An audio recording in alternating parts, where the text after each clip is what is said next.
Hi there, you guys. We are going to be working on this first section of Lesson 2, The Revolution Begins. Um, so we just learned about the different acts that the British Parliament put in place for the colonists, and that the colonists were very angry with these acts being put in place. They thought it was unfair for there to be taxation without representation. Um, So we are going to start off by reading this first page, Lexington and Concord, um, and answering the questions in the interactive notebook. So again, I'm not going to fill in the answers, but you have to listen to them as we discuss them, and you can fill them in as we go. So let's start with Lexington and Concord. The British decided that capturing colonial leaders might stop colonial protest. When the Sons of Liberty heard of this plan, they sent two important leaders, Samuel Adams and John Hancock, to Lexington, a town outside of Boston. The colonists also had weapons in Lexington and another town, Concord. On April 18, 1775, General Thomas Gage sent about 700 soldiers from Boston to seize the weapons stored in Lexington and Concord. The soldiers were also ordered to arrest Adams and Hancock. When colonists learned of Gage's plan, they sent two men, Paul Revere and William Dawes, to warn the people of Lexington and Concord. As a result, the colonists were able to hide most of the weapons, and Adams and Hancock escaped. So let's go back and discuss what is important to know. So, due to the tension between the colonists and the British rising, the British decided that they wanted to capture the colonial leaders. So the British thought, hey, if we go in and we capture the leaders of the Sons of Liberty and the leaders of the people in the colonies who are doing all this protest, the protesting will stop, everything will calm down, all will be right in the world again. So if you go to we're discussing number 1 of your interactive notebook. Well, the British came up with this plan. However, the Sons of Liberty found out about this plan, and they sent Samuel Adams and John Hancock to Lexington.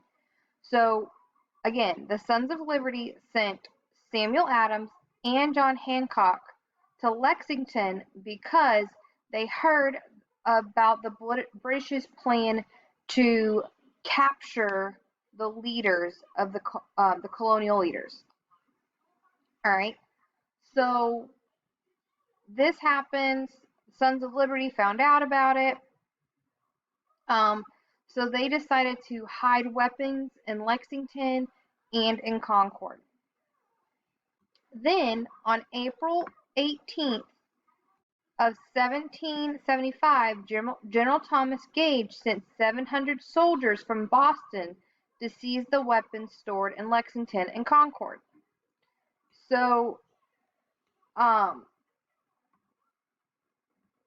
when Thomas Gage sent these 700 soldiers, their orders were to seize the weapons. To seize the weapons means to take the weapons. So the British soldiers were to go and find these weapons the colonists had hidden and to take them. And also, they were ordered to arrest Adams and Hancock. So they were told to arrest Samuel Adams and John Hancock. And so this plan was discovered. So the colonies now sent Paul Revere and William Dawes to warn the people in Lexington and Concord so that they could prepare and move all those weapons. Okay? So General Gage's plan was to go to Lexington, to seize all weapons, to arrest Adams, to arrest Hancock, The colonists found out. The colonists sent Paul Revere and William Dawes to warn everybody in Lexington and Concord, hey, basically the British are coming. And that's where that saying comes from. The British are coming, the British are coming. So they gave them a warning that the soldiers were on their way, allowing the colonists enough time to hide the weapons and for Adams and Hancock to escape so that the British could not find them. Okay? So that was section 1 and section 2 of your interactive notebook. Let's look at this little graphic.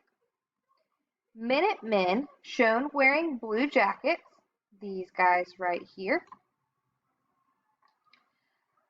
fought off the attack of British soldiers, shown wearing the red jackets on the old, I'm sorry you guys, on the Old North Bridge in Concord, Massachusetts. Okay? So the Redcoats got their nickname, the Redcoats, the British soldiers, because they wore red jackets. That's where the nickname came from. So, as we said, we had two people who were told to go warn everybody what was going on. So if you look at this map right here, okay, so let's look at the lines. What do the colored line mean? Blue is Dawes's route, purple is Revere's route, okay? So they both started in Boston, the Boston area, Boston and Charlestown, okay? So Paul Revere started in Charlestown to go on his route to Lexington and Concord. He came up to Minford, down, around, and started heading his way towards Lexington. When he got to Lexington, for some reason, he no longer continued going. His route stopped right here in Lexington. Then somebody else named Prescott had to continue his Revere's route to Concord to warn them that the British were coming. Now Dawes took a similar route. He went down south. So Dawes went from Boston to Roxbury, Brookline, Cambridge, up this way, and then right here is where they kind of crossed over each other, then both into Lexington, and he was able to continue, and that is where he stopped as well. So Prescott continued on and was able to go to Concord. The British came from down here near Boston, went across the this body of water through Cambridge and up. Okay, so they covered a lot of ground during this time.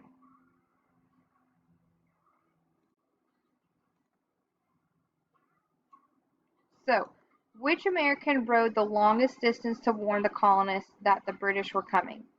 If we look here, we can see that this blue line, we want to see which line is the longest. So I want you to look at this and determine which line do you think is the longest. To me, it looks like it is Dawes's line. Revere's line looks a tiny bit shorter to me. Use the scale to measure the distance from Boston to Lexington, Lexington to Concord. All right? So your scale is up here. You have to use the scale to measure how far they both went. Okay? So let's read the Did You Know? Paul Revere never completed his famous midnight ride. Here's what happened. After Revere's and Dawes left Lexington headed for Concord, Dr. Samuel Prescott joined them. Outside Lexington, they were stopped by the British Guard. Prescott and Dawes escaped. but Revere was held for questioning and his horse was taken away. Revere walked back to Lexington. In the meantime, Prescott reached Concord and warned the militia. So the reason that Dawes and Revere were not able to get all the way to Concord is because they ran into British guards. Revere was taken for questioning, but Dawes and Prescott were able to escape, and Prescott continued on to Concord and was able to warn the militia, and was what allowed them to move everything and not make it where the British found everything. Let's finish up this last little section. In Lexington, a militia of 70 men called Minutemen were waiting for the British. Militias are groups of volunteers who fight only in emergencies. No one knows who fired first, but many shots rang out. 8 Minutemen were killed, and the British marched on to Concord. A large militia waited just outside Concord. The British never made it into town and instead retreated towards Boston. The Minutemen followed and continued shooting along the way. More than 90 British soldiers were killed. The Revolutionary War had begun. So this was the shot that was heard around the world. This was the beginning of the Revolutionary War. So in Lexington, the militia waited, which again, a militia is a group of volunteers who come to fight only in emergencies. They are not trained soldiers. That is not their everyday jobs. It is farmers, blacksmiths, the townspeople coming together when they are needed to fight and protect their area and to protect their land. So the militia knew the British were coming, so they waited for the British. So in Lexington, a militia waited for the British, right here under shots fired. Okay. They waited and waited, and once the British got there, at some point, no one knows what happened, but shots were fired. Okay. When shots were fired, 8 Minutemen were killed. When those 8 Minutemen were killed, the British then marched to Concord. More militia were waiting there, and the British Army retreated towards Boston. Okay, so Lexington's militia waited for the British. We don't know exactly what happened, but shots were fired. 8 Minutemen were killed. Then the British marched on to Concord, and when the British got to Concord, there was more militia waiting for them, and because of this, the British retreated or backed away back towards Boston. And this was the start of the Revolutionary War. Okay? The reason they were called Minutemen was the fact that these men, as I said, were volunteers. They weren't soldiers. So they were ready to fight in minutes. They were ready to go the second they were called and told that they are needed. So we have one more little section down here on this first page. Did Paul Revere really go on his midnight ride to warn colonists that the British were coming? Is this fact or fiction? Okay. Did he really go on his ride to let them know that the British were coming? Yes, he did. It's a fact. No, he did not. It is fiction. I hope this helped you guys. And can't wait to see you next time.